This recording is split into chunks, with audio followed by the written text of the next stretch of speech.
नमस्कार सत्यमेव जयते या बातमीपत्रात आपलं स्वागत। जसं दिसतं तसं नसतं म्हणूनच आम्ही तुम्हाला या विशेष बातमीपत्रात दाखवतोय प्रत्येक बातमी मागची बातमी। आणि आज या बातमीपत्राची सुरुवात करणार आहोत बाळासाहेब ठाकरे नावाच्या ब्रँडच्या बातमीनं।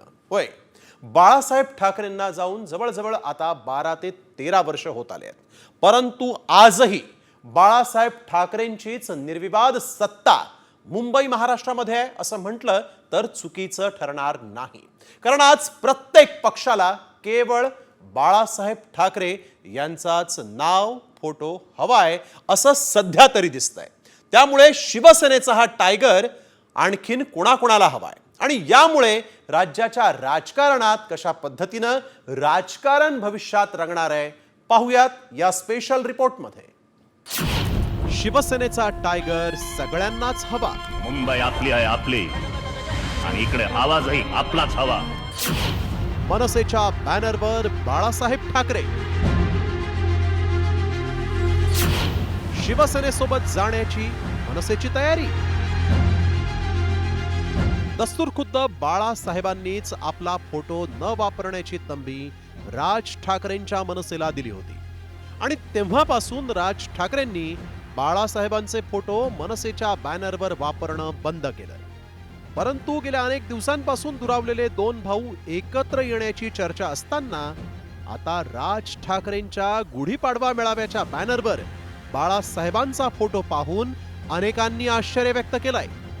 परंतु याच बॅनरवरून आता उद्धव ठाकरेंनी सगळ्यांनाच बाळासाहेबांच्या शिवाय पर्याय नाही असं म्हणत टोला हाणलाय। सर्वांना बाळासाहेबांच्या नेतृत्वाखेरीज दुसरा पर्याय नाही हेच त्यातून दिसतंय। आणि जर आता महाराष्ट्र जिंकायचं असेल तसं जसं गेल्या वेळेला ह्या गद्दारांनी सुद्धा बाळासाहेबांचा फोटो वापरला, तसं सगळ्यांनाच बाळासाहेबांचा फोटो वापरण्याखेरीज काय पर्यायच राहिलेला नाही। मुळात आमच्या पक्षाने एक डिझाईन फायनल केलेली आहे, ती सर्व पदाधिकाऱ्यांना दिलेली आहे। तीच आमची अधिकृत इमेज आहे किंवा अधिकृत डिझाईन आहे। त्या व्यतिरिक्त कोणी हे जर पदाधिकाऱ्यांनी लावलं असेल ते उत्साहाच्या भरात लावलं असेल तर संबंधित पदाधिकाऱ्याला आम्ही सांगितलं की ते काढून टाका म्हणून। त्याच्यामध्ये कोणतेही पक्षाची भूमिका नाही आहे किंवा पक्षाने सांगितलेलं नाही आहे, त्यामुळे तो बॅनर निघेलाच संध्याकाळपर्यंत। माझ्या विठ्ठलाला बडव्यांनी घेरलाय म्हणत शिवसेनेतून बाहेर पडून राज ठाकरेंनी मनसेची स्थापना केली आणि विठ्ठल विठ्ठल म्हणत मनसेच्या बॅनरवर सरास बाळासाहेबांचे फोटो लावले। पण बाळासाहेबांनीच खडसावल्यानंतर मनसेनं बाळासाहेबांचे फोटो वापरणं बंद केलं होतं। परंतु आता जवळजवळ 18-19 वर्षांनी मनसेनं बाळासाहेबांचा फोटो वापरल्यानं आणि शिंदे ठाकरेंमध्ये बाळासाहेबांच्या फोटोच्या वापरावरून असलेला वाद म्हणजे अजूनही मुंबईत बाळासाहेब ठाकरेंचंच निर्विवाद वर्चस्व असल्याची ग्वाही मिळतेय। त्यामुळे मुंबईत बाळासाहेब ठाकरे या ब्रँडशिवाय राजकारण करता येत नाही आणि त्यामुळेच सर्वांनाच शिवसेनेचा हा ठाण्या वाघ हवाय। ब्युरो रिपोर्ट, साम टीव्ही मराठी। वळूया पुढील राजकीय बातमीकडे। सौगात आहे मोदी या किटच्या वाटपावरून राज्याचं राजकारण आता मात्र तापू लागलंय। वंचितच्या प्रकाश आंबेडकरांनी यावरून टीका केली आहे। देशातील 22% हिंदू देश सोडून जात असल्यामुळे मोदींनी ही खेळी केली आणि देशात मुस्लिम मॉब लिंचिंगचे अनेक मुस्लिम बळी ठरले आहेत, त्यामुळे मुस्लिमांनो हे किट घेऊ नका असं आवाहनच प्रकाश आंबेडकर यांनी केलं आहे।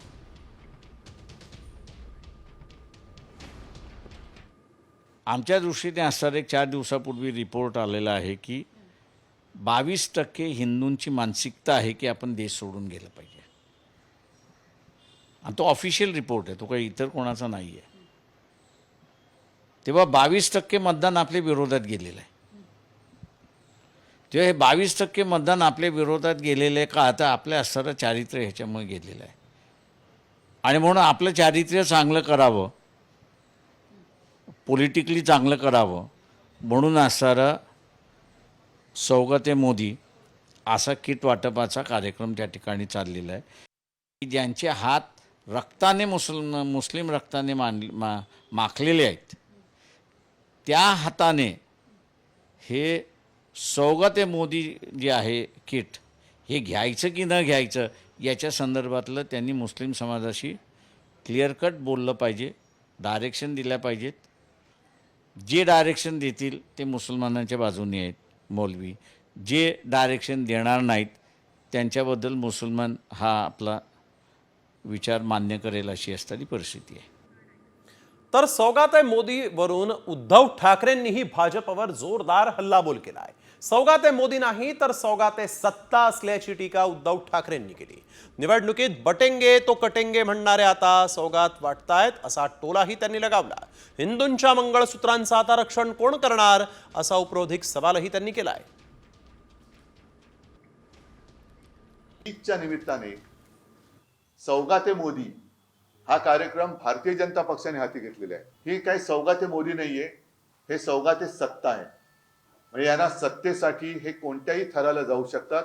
त्याचं एक निर्लज्ज उदाहरण आहे. महाराष्ट्राच्या निवडणुकीमध्ये बटेंगे तो कटेंगे हा नारा देणारे आता सौगात म्हणजे भेट द्यायला चाललेले आहेत.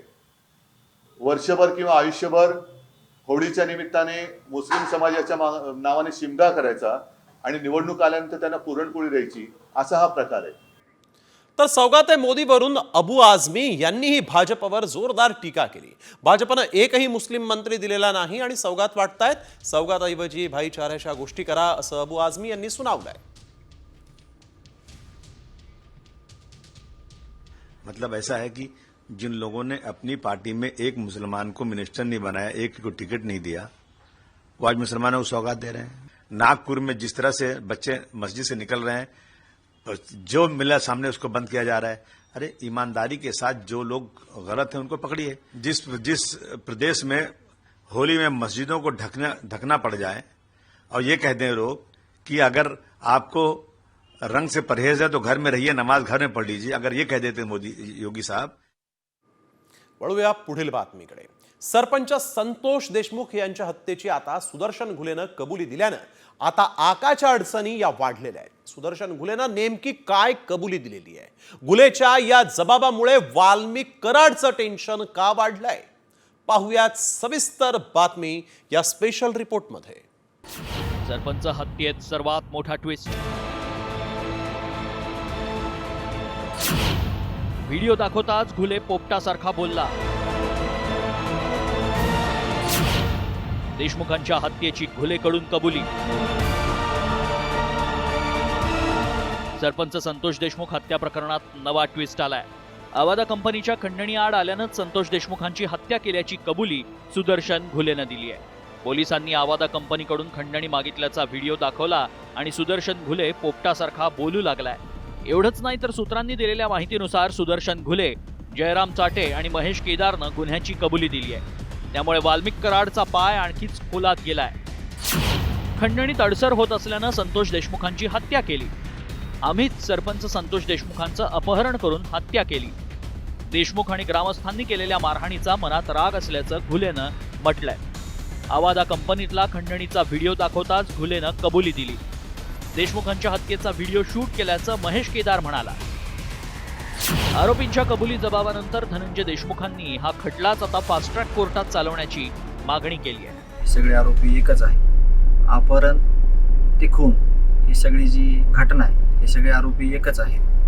या आरोपींनी अपहरण करून जी हत्या केली, आम्हाला न्याय मिळाला पाहिजे आणि या आरोपींना फाशी झाली पाहिजे आणि हे प्रकरण सगळं फास्ट ट्रॅक कोर्टात चाललं पाहिजे. तर सुदर्शन घुलेची ही कबुली वाल्मिक कराडला पळवाट मिळवून देण्यासाठी आहे का, असाही संशय व्यक्त होतोय. तर दमानी यांनी थेट धनंजय मुंडेंना सह आरोपी करण्याची मागणी केली आहे. मला फक्त एकच कन्सर्न आहे की अजूनपर्यंत सुदर्शन घुलेला त्यांनी जो टोळी प्रमुख केलंय, नाही टोळी प्रमुख असं त्यांचं दिलं गेलंय आणि वाल्मिक कराडला त्यांचा सूत्रधार म्हटलं गेलंय.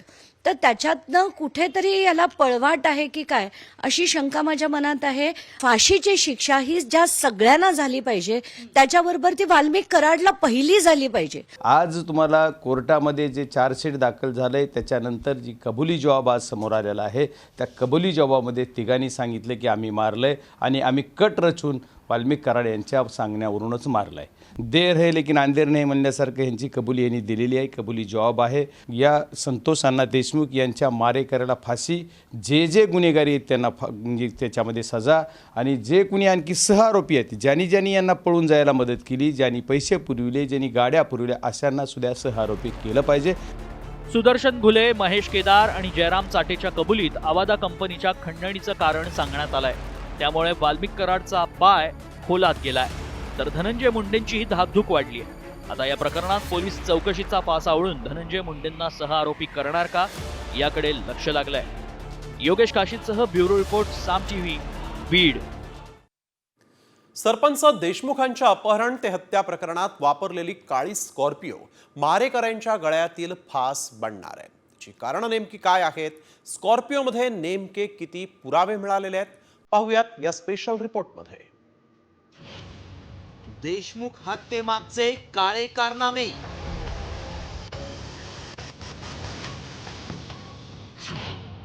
काळ्या स्कॉर्पिओत 19 पुरावे.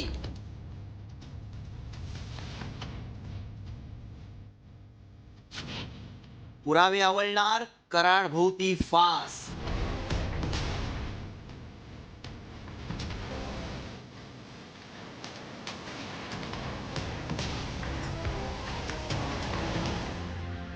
सरपंच संतोष देशमुखांची क्रूरपणे केलेल्या हत्येचा पट उलगडणारा पुरावा पोलिसांच्या हाती लागलाय. अपहरण ते हत्या या घटनेसाठी वापरण्यात आलेल्या काळ्या रंगाच्या स्कॉर्पिओचा फॉरेन्सिक अहवाल समोर आलाय. यामध्ये देशमुखांच्या हत्येसह कराड गँगच्या काळ्या कारनाम्यांचे 1-2 नव्हे तर तब्बल 19 पुरावे समोर आले. या पुराव्यातून काय समोर आलंय पाहूयात. काळ्या रंगाची स्कॉर्पिओ, गाडी क्रमांक MH44Z9333. सरपंच संतोष देशमुख हत्या प्रकरणात स्कॉर्पिओतून सर्वाधिक 19 पुरावे मिळाले. स्कॉर्पिओच्या डाव्या बाजूच्या दरवाजावरील काचेवर 2 ठसे आहेत. जुळून आलेले फिंगरप्रिंटचे ठसे आरोपी सुधीर ज्ञानोबा सांगळेचे आहेत. स्कॉर्पिओ गाडी आरोपी गँगचा म्होरक्या सुदर्शन घुलेची आहे. 9 डिसेंबर 2024ला सरपंच देशमुखांचं अपहरण करून अत्यंत निर्घृणपणे हत्या करण्यात आली. या हत्येप्रकरणी CIDनं 15,000 पानांचं आरोपपत्र दाखल केलंय. त्यात या राक्षसी कृत्याचे फोटो आणि व्हिडिओ जोडण्यात आले. तर याच फोटोत काळ्या रंगाची स्कॉर्पिओ प्रकरणाचा पट उलगडण्यासाठी महत्त्वाची ठरली आहे. आरोपींच्या 3 मोबाईल फोनसह RC बुक, घुलेचे ATM कार्ड या स्कॉर्पिओमध्ये आढळून आले. त्यामुळे या काळ्या स्कॉर्पिओमधून फक्त संतोष देशमुखांचीच हत्या केली की आणखीही काळे कारनामे केले, त्याचा सखोल तपास होण्याची गरज आहे. तर या पुराव्यांमुळे वाल्मिक कराड भोवतीचा फास आवळला जाणार का, याकडेही लक्ष लागलंय. योगेश काशीदचा ब्युरो रिपोर्ट, साम टीव्ही न्यूज, बीड. वळूया पुढील बातमीकडे. कॉमेडियन कुणाल कामरावर मंत्री शंभूराज देसाई चांगलेच संतापले आहेत. कामराला टायरात घालून 3rd डिग्री द्यायला लावू, असं थेट विधान शंभूराज देसाईंनी केलंय. या कुणाल कामराला आता जी 3rd डिग्री असती पोलिसांची, त्या 3rd डिग्रीचा वापर त्या कुणाल कामरा बाबतीत करावा लागेल. तो आता कुठल्या तरी बेळात लपून बसलाय, ते काय सापडलेला नाही. आमच्या शिवसैनिकांनी त्याला उघडा आव्हान, ओपन आव्हान दिलेलं आहे.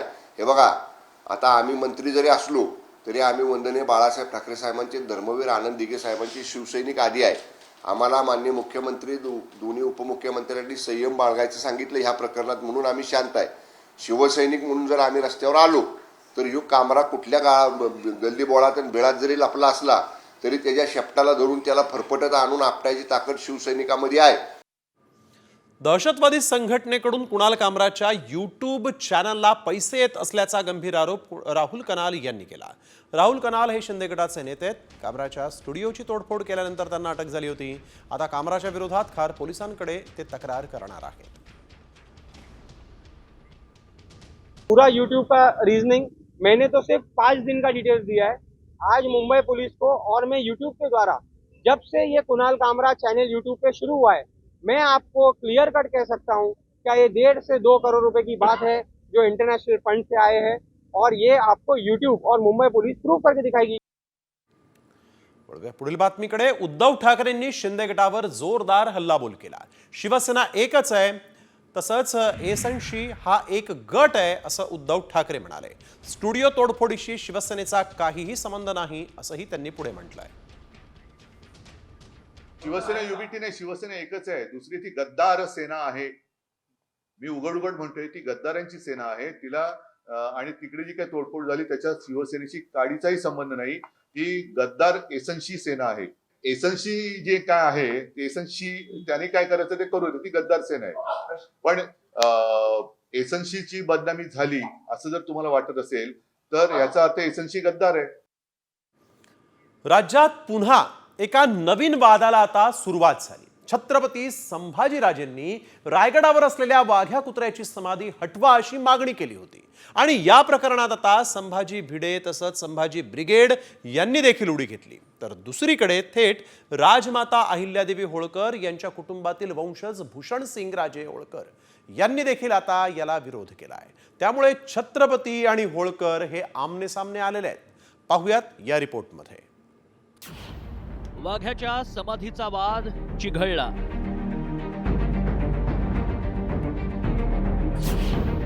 छत्रपती आणि होळकर आमने सामने. वादात संभाजी ब्रिगेड आणि संभाजी भिडेंची उडी.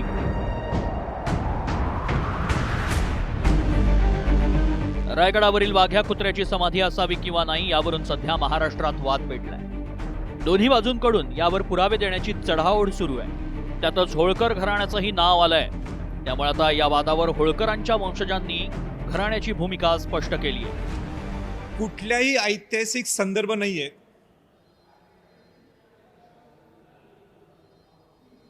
की तिथं वाघ्या कुत्र्यांनी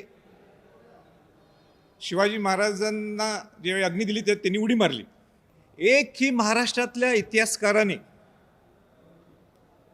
मग ते डाव्या विचाराचे असतील, उजव्या विचाराचे असतील किंवा सेंटर विचाराचे इतिहासकार असतील, एकही इतिहासकारांनी सांगितलं नाही की आपल्याकडे वाघ्या कुत्र्याचे एव्हिडन्स आहेत. संभाजीराजेंची स्वतःची सुद्धा हीच भूमिका आहे की जे सत्य आहे ते समोर आलं पाहिजे.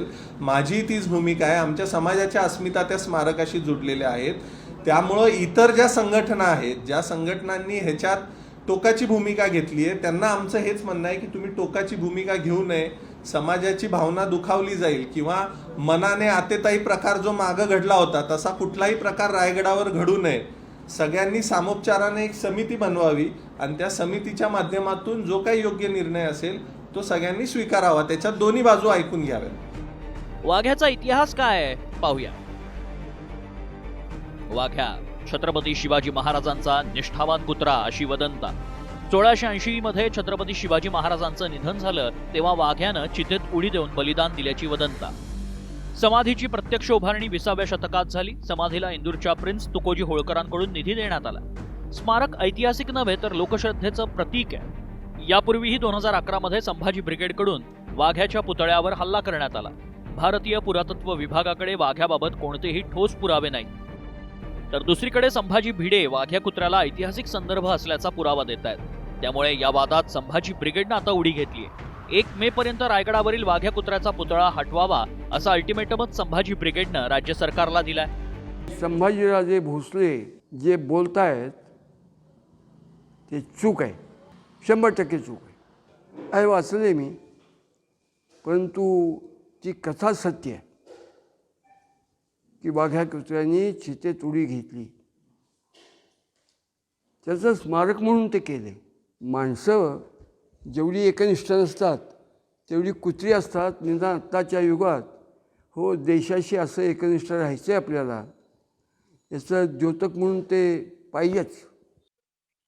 मनोहर पंत उर्फ संभाजी भिडे किंवा पडळकर असतील, हे अज्ञानातून डोकं बधीर झाल्यासारखं त्या वाघ्या कुत्र्याचं समर्थन करतात. मनोहर पंत भिडे असेल किंवा इतर वाघ्या कुत्र्या समर्थक सगळी मंडळी सदाशिव पेठेतील 1.5 दमडीची पुस्तकं वाचून त्यांना खोटा इतिहास मान्य करायची सवय लागली. औरंगजेबाची कबर तर कधी वाघ्याची समाधी. इतिहासातील जुने मुद्दे उकरून काढून त्याचं राजकारण केलं जात आहे आणि राज्यातल्या जनतेशी निगडीत अनेक महत्वाचे प्रश्न मात्र असेच वाऱ्यावर सोडले जात आहेत. यातून राज्य सरकार काय निर्णय घेणार आणि विविध संघटनांनी दिलेल्या अल्टिमेटमवर काय तोडगा काढणार हेच पाहायचं. ब्युरो रिपोर्ट, साम टीव्ही. तर वळूया पुढील बातमीकडे. होय, आपणच शिवरायांचा अपमान केला अशी निर्लज्ज कबुली या कोरटकरनं दिलेली आहे. एवढंच नाही तर कोरटकर कसा पळाला, कोरटकरचा पुढचा प्लॅन नेमका काय होता, त्याचेही धक्कादायक खुलासे या कोरटकरनं केलेले आहेत. हे खुलासे काय आहेत पाहूयात या स्पेशल रिपोर्टमध्ये. कोरटकरकडून शिवरायांच्या अपमानाची कबुली.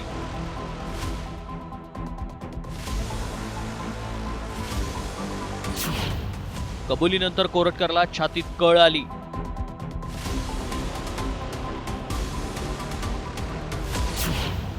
उद्दाम कोरटकरनं पुरावाही केला नष्ट.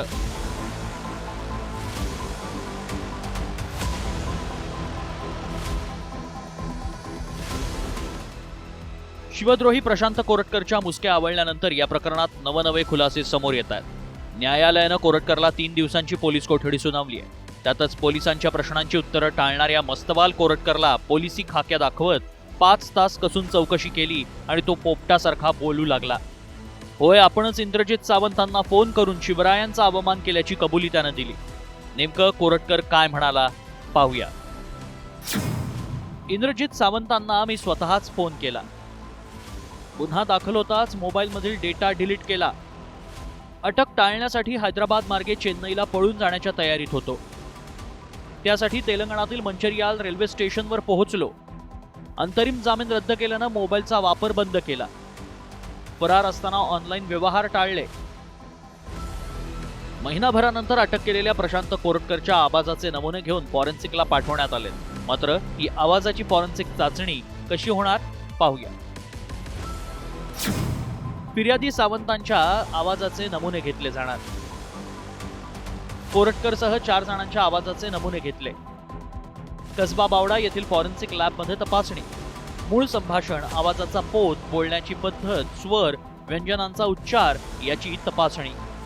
4 ते 6 दिवसात फॉरेन्सिक चाचणीचा अहवाल येणार. आधी छत्रपती शिवाजी महाराजांचा अपमान, त्यानंतर आपण ते बोललोच नसल्याचं सांगत केलेली दिशाभूल आणि आता निर्लज्जपणे आपणच शिवरायांचा अपमान केल्याची कबुली कोरटकरनं दिली आहे. मात्र कोरटकरनं कबुली दिल्यानंतर त्याच्या छातीत कळ आली आणि त्याला उपचारासाठी रुग्णालयात दाखल करण्यात आलं. कोरटकरच्या छातीत कळ ही तुरुंगवारी टाळण्याची खेळी आहे का, असा सवाल उपस्थित केला जातोय. रणजित माजगावकरसह ब्युरो रिपोर्ट, साम टीव्ही, कोल्हापूर. वळूया पुढील बातमीकडे. पुणे स्वारगेट लैंगिक अत्याचार प्रकरणातील पीडितेनं आज मुख्यमंत्री आणि उपमुख्यमंत्र्यांची भेट घेतली. यावेळेस पीडितेनं सगळी आपबीती मुख्यमंत्र्यांसमोर मांडली. माझी इच्छा नसतानाही माझी वैद्यकीय चाचणी पुरुष अधिकारी करत होते, अशी तक्रार पीडितेनं केली. तसंच या प्रकरणात असीम सरोद यांना विशेष सरकारी वकील म्हणून नियुक्त करा, अशी मागणी तिनं केलेली आहे. प्रधान सचिवांनाही तिनं पत्र लिहिलेलं आहे. पीडितेनं आपल्या पत्रात नेमकं काय म्हटलेलं आहे पाहूयात. आरोपी दत्ता गाडेनं माझ्यावर 2 वेळा बलात्कार केला. पूर्ण ताकदीनं विरोध केल्यानंतर दत्ता गाडेनं पळ काढला. आपली इच्छा नसतानाही पुरुष वैद्यकीय अधिकाऱ्यानं माझी चाचणी केली. पुरुष पोलीस अधिकाऱ्यांमार्फत आपली चौकशी करण्यात आली. चारित्र्यावर संशय व्यक्त करणारी वक्तव्य राजकीय नेत्यांनी केली. आपली बदनामी थांबवण्यात यावी अशी मागणी या पीडितेनं केली आहे. विशेष सरकारी वकील म्हणून असीम सरोद यांची नियुक्ती करण्यात यावी अशी मागणी तिनं केली आहे. दिशा सालियनचा पोस्टमॉर्टम रिपोर्ट साम टीव्हीच्या हाती लागलाय. दिशावर बलात्कार किंवा लैंगिक अत्याचार झालेला नसल्याचं या रिपोर्टमध्ये म्हटलंय. तर तिच्या छातीवर आणि पोटावर खरचटल्याच्या जखमा आहेत. तसंच तिच्या हात, पाय आणि शरीरावर काही ठिकाणी जखमा असल्याचा उल्लेख या पोस्टमॉर्टम रिपोर्टमध्ये करण्यात आलेला आहे. दिशाचा मृत्यू 8 जून 2020 ला झाला होता. मुंबईतील मालाड परिसरातील एका इमारतीच्या 14व्या मजल्यावरून पडून दिशाचा मृत्यू झाल्याची माहिती पोलिसांनी दिली होती. मात्र हे सगळे दावे सतीश सालियान यांच्या वकिलांनी फेटाळून लावलेत. दिशाच्या अंगावर एकही जखम नसल्याचं वकील निलेश ओझा यांनी म्हटलं आहे. पोस्टमॉर्टम रिपोर्टमध्ये जे बनवलेली आहे त्याच्यात काय सांगितलं आहे की 14व्या माळ्यावरून पडली, पूर्ण हे क्रॅश झालं, छातीच्या रिब्स तुटल्या, हातपाय तुटले रक्त होतं, समोरचे पूर्ण दाग पडले होते. हे त्यांचं हे आहे पोस्टमॉर्टम रिपोर्ट, मल्टिपल इंजुरीज. तिच्या बॉडीवर एकही जखम नाही आहे की जे पडल्यावर होते. की ही जी पोस्टमॉर्टम रिपोर्ट आहे, आता बॉडी तर इंटॅक्ट आहे तिची, अशी बॉडी होऊ शकत नाही 14व्या माळ्यावर पडल्यावर एक. आणि याच्यात जे सांगितलं तसे काही जखमा नव्हत्याच, काही फ्रॅक्चर वगैरे नव्हतंच. रिपोर्टमध्ये नेमकं काय म्हटलेलं आहे ते पाहूयात ग्राफिक्सच्या माध्यमातून. दिशाच्या हाताला, पायाला आणि छातीवर जखमा आहेत. डोक्यावर, शरीरावर गंभीर इजा. डोक्याला गंभीर जखम झाल्यानं तिचा मृत्यू झाला. दिशाच्या नाकातून आणि तोंडातून रक्त येत होतं. दिशावर कुठलाही लैंगिक अत्याचार किंवा बलात्कार झालेला नाही असं पोस्टमॉर्टम रिपोर्टमध्ये म्हटलेलं आहे. वळूया पुढील बातमीकडे. दिल्लीतल्या खासदारांचं सगळ्यांनाच आकर्षण असतं, मात्र महाराष्ट्रातल्या आमदारांचा पगार हा या खासदारांपेक्षा वजनदार आहे. होय, तुम्ही जे ऐकलंय ते खरं आहे. कसं, त्यासाठी पाहूयात हा एक रिपोर्ट. दिल्लीतल्या खासदारांचा आमदारांपेक्षा तोरा मोठा असला तरी महाराष्ट्रातल्या आमदारांचा पगार खासदारांपेक्षा भारी असल्याचं उघड झालं. खासदारांपेक्षा महाराष्ट्रातील आमदारांना मिळणारे वेतन, भत्ते आणि निवृत्ती वेतन अधिक आहे. आमदारांचं मूळ वेतनच 1,82,200 रुपये आहे. याशिवाय टेलिफोन भत्ता 8,000, स्टेशनरी भत्ता 10,000 आणि संगणक भत्ता 10,000 इतका मिळतो. तर इतर भत्तेही आमदाराला मिळतात. हे सगळं मिळून आमदाराला प्रति महिना साधारण 2,41,174 रुपये फिक्स पगार मिळतो. तर खासदारांना महिन्याला 1,24,000 रुपये इतका पगार मिळतो. याशिवाय मतदारसंघातील खर्चासाठी प्रत्येक महिन्याला 87,000 रुपये मिळतात. आमदाराला विधानसभा मतदारसंघाच्या विकासासाठी दरवर्षी 5 कोटींचा आमदार निधी मिळतो. तर 6 विधानसभा मतदारसंघाचा मिळून तयार झालेल्या अवाढव्य लोकसभा मतदारसंघासाठी वर्षाला आमदारा एवढाच 5 कोटीचा निधी मिळतो. हे आकडे पाहिल्यानंतर खासदारापेक्षा महाराष्ट्रातला आमदारच भारी असं म्हणता येईल. वळूया पुढील बातमीकडे. अल्पसंख्याक आयोगाचे अध्यक्ष प्यारे खान हे नितेश राणेंची तक्रार पंतप्रधान नरेंद्र मोदींकडे करणार आहेत. 30 तारखेला मोदी नागपूरच्या दौऱ्यावर येणार आहेत आणि यावेळेस तक्रार केली जाणार आहे. राणेंच्या वादग्रस्त विधानांमुळे 2 धर्मात तेढ निर्माण होतोय, त्यामुळे कुठेतरी विकासाला बाधा पोहोचण्याचं काम करत आहेत असा आरोप प्यारे खान यांनी केलेला आहे. हाँ, मेरे पास बहुत सारी कंप्लेंट्स आई है समझ पूरे महाराष्ट्र से और नागपुर से भी काफ़ी सारी है. मेरे माध्यम से अल्पसंख्यक आयोग का अध्यक्ष होने के नाते मुझसे कहा है कि भाई आप ये प्रधानमंत्री जी से ये हमारी कंप्लेंट उन तक पहुंचा दीजिए कि ऐसे भाषणों से सरकार के विकास पर ब्रेक लगता है और 2 धर्मों में आपस में बीच में लड़ाई होती, तो वो ना हो. जिस तरीके से महाराष्ट्र में विकास चल रहा है वो चलता रहे, इसीलिए उन्होंने ये ज्ञापन दिया है. तर वळूया पुढील बातमीकडे. नियतीनं माझ्या नशिबात जेवढं आयुष्य लिहिलंय तेवढंच जगेन असं सलमान खान यानं म्हटलेलं आहे. लॉरेन्स बिश्नोईच्या धमक्यांबद्दल भाईजाननं पहिल्यांदाच प्रतिक्रिया दिली. त्याच्या आगामी सिकंदर चित्रपटाच्या प्रमोशन वेळेस त्याला लॉरेन्स बिश्नोई गँगकडून धमकी देण्यात येत होती आणि त्याबद्दल विचारलं असताना यावेळेस त्यानं जेवढं आयुष्य आहे तेवढं जगेन असं म्हटलंय. सलमान खान नेमकं काय म्हणालाय पाहूया. अल्लाह हो भगवान, इससे whatever जितनी उम्र लिखी है उतनी लिखी है. बस ही कभी कभी इतने सारे लोगों को लेके चल के प्रॉब्लम हो जाती है. वळूया पुढील राजकीय बातमीकडे. एकनाथ शिंदेंनी उद्धव ठाकरेंबाबत कृतज्ञता व्यक्त केली पाहिजे अशा शब्दात संजय राऊत यांनी त्यांना सुनावलंय. उद्धव ठाकरे मिस्टर बीन अशी टीका एकनाथ शिंदेंनी केली होती, त्यावरून राऊतांनी टीका केली. शिंदे सेनेनंही राऊत यांना उत्तर दिलंय. राऊत कृतज्ञतेचे शिरोमणी असल्याचं नरेश म्हस्केंनी म्हटलंय. काही मिस्टर बीनने डस्टबिनचा उल्लेख केला. सर्वसामान्य शिवसैनिकांचा मिस्टर बीन आहे ना, मिस्टर बीन सर्वसामान्य शिवसैनिकांना कचरा समजण्याची वृत्ती, त्यामुळे हे हाल झालेत. सगळेजण गेले. कचऱ्यातून जी एनर्जी सभापती महोदय निर्माण झाली ना, त्याचा हाय व्होल्टेज शॉक बसलाय आणि त्यातून काही लोक अजून सावरलेले नाहीत. एकनाथ शिंदे यांच्यासारख्या लोकांना जे काय मिळालं आयुष्यात ते माननीय उद्धव ठाकरे पक्षप्रमुख झाल्यावर मिळालेलं आहे. त्याआधी त्यांना काय फार मिळालं आहे असं मला वाटत नाही. तेव्हा ते फार सक्रिय पण नव्हते. पण एकनाथ शिंदे यांना सर्व काही जे दिलेलं आहे ते उद्धव ठाकरे यांच्या मेहरबानीतूनच मिळालेलं आहे, हे लक्षात घ्या. आपण उद्धव ठाकरे यांची भाकरी खाता, पण चाकरी शरद पवार साहेबांची करत होतात आणि करत आहात. आपण कृतज्ञांचे शिरोमणी आहात. तर एकनाथ शिंदेसाहेब कृतज्ञ असते ना, तर तुम्हाला त्या राज्यसभेच्या निवडणुकीमध्ये पराभव केला असता तुमचा. परंतु आमदारांची इच्छा नसताना सुद्धा तुम्हाला मतदान करायला लावलं आणि तुम्हाला खासदार म्हणून निवडून आणलं. उपमुख्यमंत्री अजित पवार कोल्हापूरच्या दौऱ्यावर असताना जिल्हाधिकाऱ्यांवर चांगलेच भडकले होते. उपमुख्यमंत्र्यांच्या ताफ्यात चांगल्या सुस्थितीतल्या गाड्या का नाहीत असा जाब अजित पवारांनी विचारला. ताबडतोब 2 नवीन गाड्या घ्या असं जिल्हाधिकाऱ्यांना त्यांनी आदेश देताना म्हटलंय. ठीक आहे, मी करून देतो, माझं बोलणं झालं.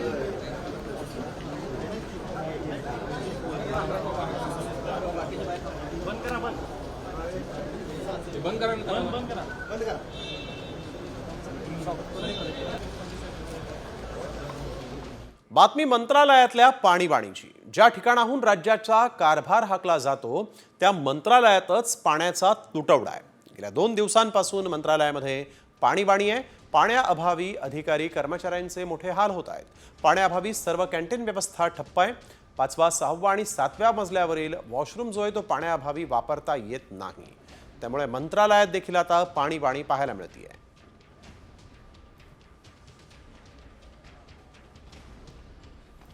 मंत्रालयात ही पाणीबाणी आणि आता अधिकाऱ्यांना पाणी टंचाई काय असते हे कळेल असं सर्वसामान्यांनी प्रतिक्रिया देताना म्हटलेलं आहे. जवळजवळ 3 मजल्यांवर पाणी टंचाई असल्याचं दिसतंय. काही लोकांशी बोलण्याचा प्रयत्न करा, काय प्रॉब्लेम झाला? नळाले पाणीच नाही आहे हात धुवासाठी. हात कसे काय करणार आहे? जे कॅन्टीन चालवते त्यांना विचारा, त्यांना सांगायचं काय करायचं म्हणा. पाण्याची दुसरी काही सोय केली? काहीच व्यवस्था नाही आहे, काहीच व्यवस्था नाही आहे. राज्यात अनेक जिल्ह्यात पाणी टंचाई आहे. महिलांना कोसो दूर जाऊन पाणी आणावं लागतं. त्यांच्या व्यथांकडे प्रशासन कधी लक्ष देत नाही. मात्र आता मंत्रालयात पाणी नसल्यामुळे या अधिकारी आणि कर्मचाऱ्यांना पाणी टंचाई काय असते ते कळलं असेल. वळूया पुढील बातमीकडे. मंत्रालयात पाणी पुरवठा मंत्र्यांच्या दालनातच पाण्याचा तुटवडा झालेला आहे आणि यावर त्यांना विचारलं असता मी ग्रामीणचा मंत्री, BMCला जाब विचारा असं उडवाउडीचं उत्तर गुलाबराव पाटलांनी फोनवरून दिलंय.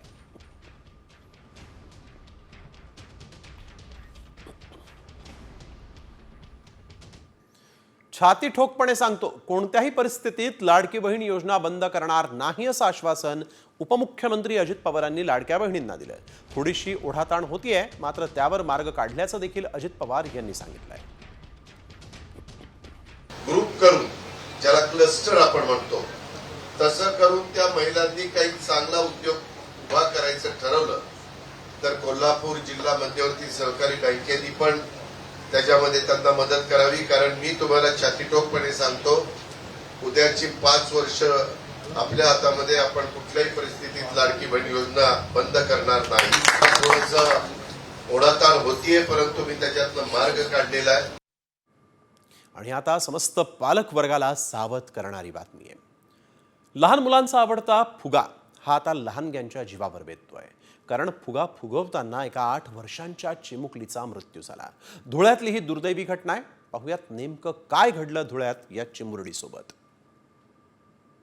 पालकांनो सावधान, घशात फुगा अडकून जीव गुदमरला. फुगा फुगवला, चिमुकलीचा जीव गेला.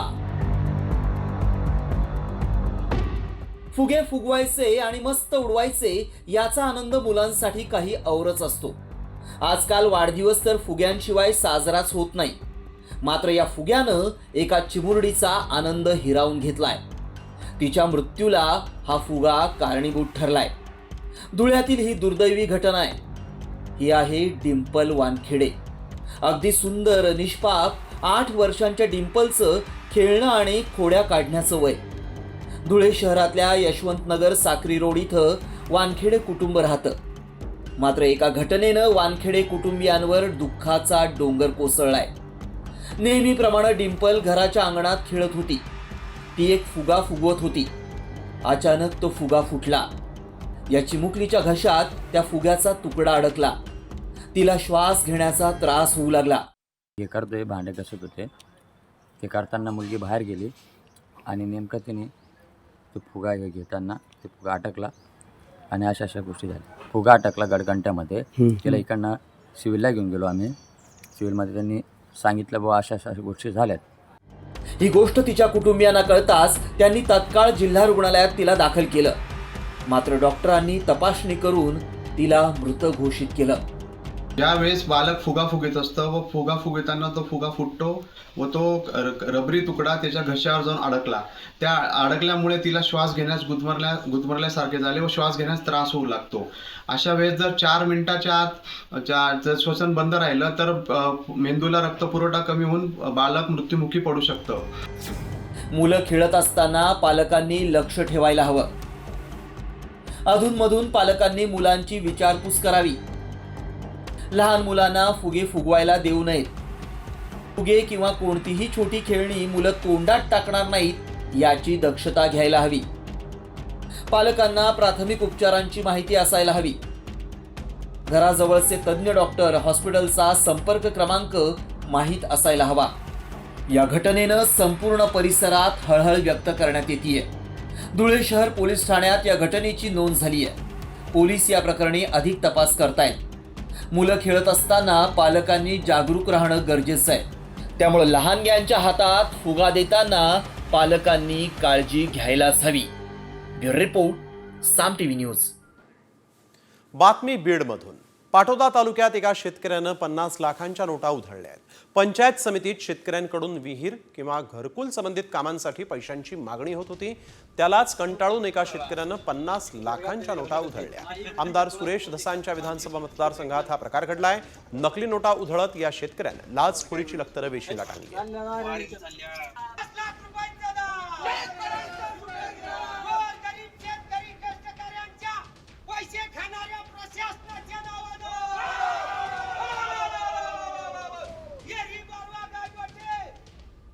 काय मोठे यासाठी घरकुल यांच्यासाठी खुलेआम पैसे घेतले जातात. वारंवार इथल्या कर्मचारी आणि बीडीओ साहेबांना सांगूनही चौकशी तर होतच नाही, परंतु सर्रास पैशाची मागणी केली जाते आणि खुलेआम इथं पंचायत समितीमध्ये पैसे घेतले जातात. जरी घरकुल पूर्ण झालं असलं तरी त्याला पैशाची मागणी केली जाते. त्यामुळं आम्ही सगळ्यांनी असं ठरवलं की एकदाच या पंचायत समितीला 50 लाख रुपये देऊन टाकू, जेणेकरून यांनी इथल्या गोरगरीब लोकांना पैसे मागू नयेत आणि त्यांचं काम व्यवस्थित झालं पाहिजे. बातमी तुमच्यासाठी महत्त्वाची. आता ओला उबरच्या धर्तीवर सरकारी टॅक्सी सेवा सुरू होणार आहे. केंद्रीय गृहमंत्री अमित शहांनी ही मोठी घोषणा केली आहे. सरकार येत्या काही महिन्यांमध्ये लवकरच ओला उबर सारखे सहकारी टॅक्सी प्लॅटफॉर्म सुरू करणार आहे. या प्लॅटफॉर्मवर दुचाकी, रिक्षा आणि 4 चाकी वाहनांची नोंदणी देखील केली जाईल. त्याचा नफा श्रीमंतांच्या हातात जाणार नाही तर थेट ड्रायव्हरकडे जाणार असल्याची माहिती अमित शहांनी दिली आहे. और मान्यवर आने वाले दिनों के अंदर कुछ ही महीनों में कोऑपरेटिव बेसिस पर ओला उबर जैसी एक बहुत बड़ी कोऑपरेटिव सहकार टैक्सी आने वाली है, जो 2 व्हीलर की टैक्सी का भी रजिस्ट्रेशन करेगी, जो रिक्शा का भी रजिस्ट्रेशन करेगी और 4 व्हीलर का भी करेगी, और उसका मुनाफा किसी धन्ना सेठों के हाथ में नहीं जाएगा मान्यवर, वो ड्राइवर के पास जाएगा. इस प्रकार की हम कोऑपरेटिव लेकर आ रहे हैं. तुमचं पीएफ खातं आहे तर तुमच्यासाठी एक मोठी आणि दिलासादायक बातमी आहे. आता पीएफचे पैसे सहजपणे काढता येणार आहेत. फक्त एटीएम मधूनच नाही तर UPI द्वारेही पीएफचे पैसे काढता येणार आहे आणि यासाठी केंद्र सरकारनं मंजुरी दिली आहे. EPFO सदस्य यावर्षी मे किंवा जूनच्या अखेरीस UPI आणि ATM द्वारे पीएफचे पैसे काढू शकतील. थेट UPI वर त्यांच्या पीएफ खात्यातील शिल्लकही पाहता येणार आहे. तसंच पात्र असल्यास 1 लाख रुपयांपर्यंतचा पीएफ ते काढू शकतील. खातेधारकांना पीएफचे पैसे त्यांच्या पसंतीच्या बँकेत हस्तांतरित करण्याची सुविधा मिळणार आहे.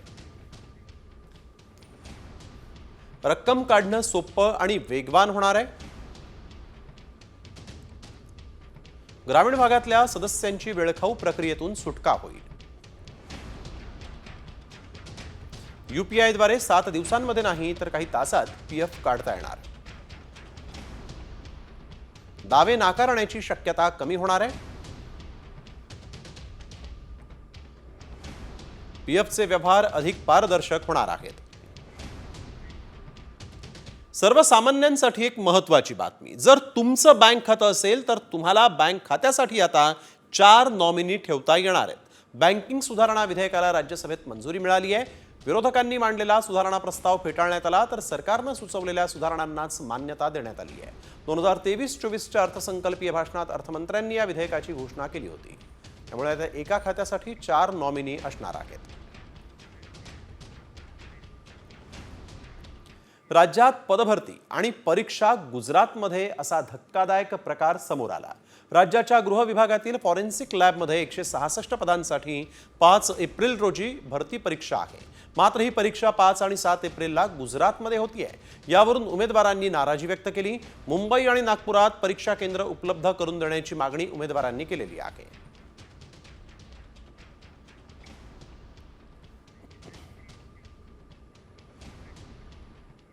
आता बातमी मन हेलावून टाकणारी आहे. आपले वडील गेल्याचं दुःख डोंगरासारखं उभं असताना एकीकडे मुलाच्या जय हिंद घोषणेनं मन सुन्न झालं. वडिलांच्या जाण्यापेक्षा ही भूमी भारत माता मला अधिक प्यारी आहे असं सांगणारा हा मुलगा नारा देताच क्षणी. ही घटना आहे अहिल्यानगर जिल्ह्यातल्या मेंढवणची. या गावचे जवान रामदास वडे यांना देशसेवेचं कर्तव्य बजावत असतानाच वीरमरण आलं. वडिलांना निरोप देताना मुलानं जय हिंद अशी घोषणा दिली. त्याचा शेवटच्या क्षणाचा हा व्हिडिओ पाहून प्रत्येकाचे डोळे पाणावले.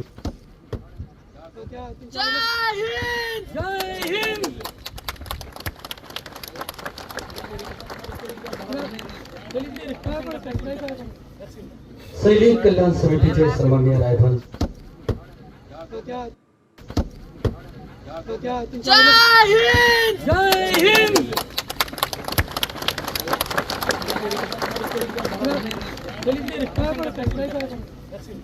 सैनिक कल्याण समितीचे सन्माननीय रायफल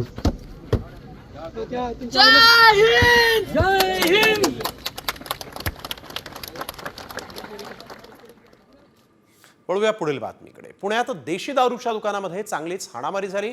दारू खरेदीनंतर पैशाच्या देवाणघेवाणीवरून झालेल्या वादातून हाणामारीचा हा सगळा प्रकार घडला. दुकानातील कामगार शुभम सिंग आणि दत्तात्रय फापाळे यांच्यात वाद झाला. विशेष म्हणजे या हाणामारीमध्ये महिलांनीही सहभाग घेतला. पोलिसांनी तातडीनं कारवाई करत शुभम सिंगच्या फिर्यादीवरून 2 महिलांसह 4 पुरुषांवर गुन्हा दाखल केला आहे. पैशाच्या वादातून दारूच्या दुकानात कशा पद्धतीने ही हाणामारी झालेली आहे ती आपण बघतोय. या प्रकरणी पोलिसांनी गुन्हा दाखल केलेला आहे, ज्यामध्ये महिलांवर देखील पोलिसांनी गुन्हा दाखल केला आहे. दारूच्या दुकानातच पैशांच्या देवाणघेवाणीवरून ही सगळी हाणामारी झाली. ही सगळी हाणामारी जी आहे ती यावेळेस CCTV कॅमेऱ्यामध्ये कैद झाली आहे.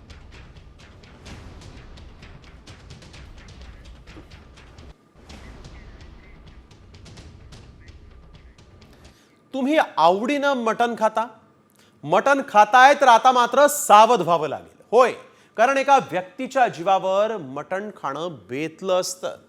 नेमकं काय घडलं या व्यक्तीसोबत, काय आहे हा सगळा प्रकार, पाहूयात या रिपोर्टमध्ये. मटण खाताय, सावधान.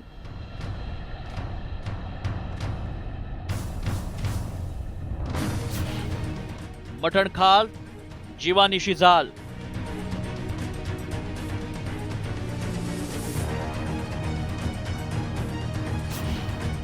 मटणाचा झटका, जीवाला चटका.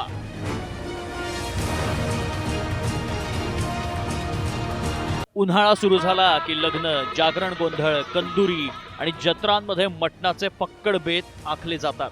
तुम्ही असा बेत आखत असाल तर सावधान, कारण मटणाचा बेत जीवावर बेतू शकतो. त्याचं झालं असं की इंदापुरात 70 वर्षांच्या आजोबाला मटण खाणं चांगलंच महागात पडलंय. मटणातलं हाड चावून खाताना थेट आजोबाच्या घशात गेलं आणि त्या हडकामुळे अन्ननलिकेला छिद्र पडलं. शेवटी डॉक्टरांनी ऑपरेशन करून आजोबांचा जीव वाचवलाय. मात्र हे घडलं कसं, पाहूया. 24 फेब्रुवारीला आजोबा लग्नाला गेले. लग्नात जेवताना मटणाचं हाड घशात अडकलं. घरच्यांनी इंदापुरात दवाखान्यात नेलं. आजोबांना ससून हॉस्पिटलमध्ये दाखल करावं लागलं. डॉक्टरांनी सिटी स्कॅन केला आणि 5 सेंटीमीटरचं हाड आढळलं. एंडोस्कोपी करून ते हाड बाहेर काढण्यात आलं. त्यानंतर स्टेंट टाकून अन्ननलिकेचं छिद्र बुजवलं. मात्र हे ऑपरेशन प्रचंड गुंतागुंतीचं असल्याचं डॉक्टरांनी सांगितलंय. कोणताही अन्नपदार्थ खाताना किंवा जेवण करताना आत्ताच्या सध्याच्या पिढीमध्ये मोबाईलवरती बघणे किंवा टी व्ही बघत जेवण करणे किंवा इन जनरल गप्पा मारताना आपण विचलित होऊन जेवण करतो. अशा वेळेस अचानक असे जे अन्नाचे कडक भाग आहेत, जसं मटणाचं हाड म्हणा किंवा काही कडक पदार्थ असतात, ते अचानक जाऊन घशामध्ये किंवा अन्ननलिकेमध्ये अडकू शकतात. तर जेवण करताना विचलित न होता जेवणं एकाग्रतेने हे महत्त्वाचं. आता उन्हाळ्याच्या सुट्ट्या, जत्रा आणि कार्यक्रमही सुरू होत आहेत. त्यामुळे तुम्ही मटणाचा बेत करत असाल तर डोळे उघडे ठेवा, कारण मटणाची मजा जीवापेक्षा मोठी नाही. सागर आव्हाडसह ब्युरो रिपोर्ट, साम टीव्ही, पुणे. वळूया पुढील बातमीकडे. शिर्डीजवळ समृद्धी महामार्गावर दारूच्या रिकाम्या बाटल्यांचा अक्षरशः खच पडलाय. क्षमतेपेक्षा जास्त बाटल्या वाहून नेणाऱ्या ट्रकमधून या बाटल्या खाली पडल्या. आमदार अमोल मिटकरींनी पाठलाग करून ट्रक पकडला. ट्रक ड्रायव्हर मात्र फरार झाला. या काचांमुळे समृद्धी महामार्गावर भीषण अपघात होण्याची भीती आहे.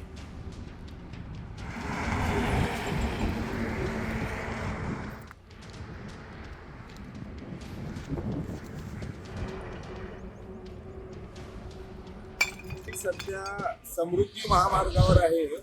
तर अशा प्रकारे गेल्या 1.5 दिवसांपासून इथं बिअरच्या रिकाम्या बाटल्या, ज्यामध्ये मोठा अपघात होऊ शकतो. रात्रीच्या वेळेस गाडीचे टायर त्यात फुटू शकतात, त्याचा ब्लास्ट होऊ शकतो आणि जीवाशी खेळ होऊ शकतो. सार्वजनिक बांधकाम विभागाच्या कुठल्याही अधिकाऱ्याचं इथं लक्ष नसतं आणि टोल नाक्यावरून अशा प्रकारचे ट्रक सोडणं, अशा प्रकारच्या खाल्या बाटल्याचे ट्रक जिथे काही चौकशी केलं जात नाही, तर ह्यावर काहीतरी निर्बंध जर आले नाहीत किंवा हे लवकर स्वच्छ झालं नाही तर अनेकांचे जीव यामध्ये जाऊ शकतात. आणि ह्या जो टोल रस्ता जो पाहतोय आपण, इथे जो काचांचा सळा पसरलेला आहे, यावरून आता गाड्यांचे प्रॉब्लेम होतील, सर्वसामान्य जनतेच्या जीवाशी खेळ केली जाते. हे अत्यंत भयंकर काम आहे. हे TV चॅनलच्या माध्यमातून आपणास महाराष्ट्रासमोर आणण्याचा माझा प्रयत्न आहे. वळूया पुढील बातमीकडे. ओडिसामध्ये पोलीस आणि काँग्रेसच्या कार्यकर्त्यांमध्ये झटापट झाली. 14 आमदारांच्या निलंबनाविरोधात आंदोलन सुरू होतं आणि यावेळेस पोलिसांकडून काँग्रेसच्या कार्यकर्त्यांवर पाण्याचे फवारे मारण्यात आले. या पाण्याच्या फवाऱ्यांचा वेग इतका होता की यामध्ये अनेक काँग्रेस कार्यकर्ते जखमी झाले.